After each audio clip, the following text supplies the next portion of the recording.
வீரம் விளைஞ்ச மண்ணு கைத்தாருக்கு தான் வந்திருக்கும். உங்க சந்தை மட்டும் ஃபேமஸ் இல்ல. சுதந்திரத்துக்காக தூக்குல போடப்பட்ட வீரபாண்டிய கட்டபொம்மன் சிலையும் ஃபேமஸ் தான். தூக்குல போட்டாங்கன்னு தெரியும். ஏன் போட்டாங்க, எங்க போட்டாங்கன்னு தெரியுமா? வாங்க பார்க்கலாம். அதுக்கு முன்னாடி நம்மளோட ஃப்ரீ ஷிப்பிங் ஆஃபர்ல போயிட்டு இருக்கிற மாயா ஹெர்பல் நெல்லை பேஜில் உள்ள முகப்பொலிவு பொடியை ஆர்டர் பண்ண வாட்ஸ்அப் பண்ணுங்க, இன்ஸ்டால டிஎம் பண்ணுங்க.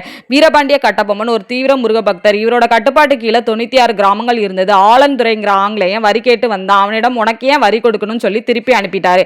ஆலந்துரை ஜாக்சனிடம் சொல்ல ஜாக்சன் கூப்பிட்டதுனால அவரையும் சந்திச்சு அவரிடமும் வரி தர முடியாதுன்னு மறுத்துட்டாரு. தன்னையும் அவமதிச்சதுனால ஜாக்சன் கட்டபொம்மனை கைது செய்ய சொல்றாரு. பானர்மேன் தலைமையில் கட்டபொம்மன் கோட்டை தகர்க்கப்படுது.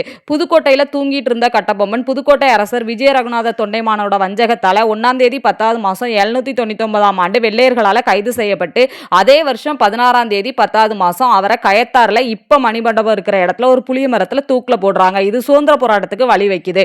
மறக்காம மாயா ஹெர்பல் நெல்லை பேஜை ஃபாலோ பண்ணிக்கோங்க. மாயா ஹெர்பல் நெல்லை யூடியூப் சேனலை சப்ஸ்கிரைப் பண்ணிக்கோங்க.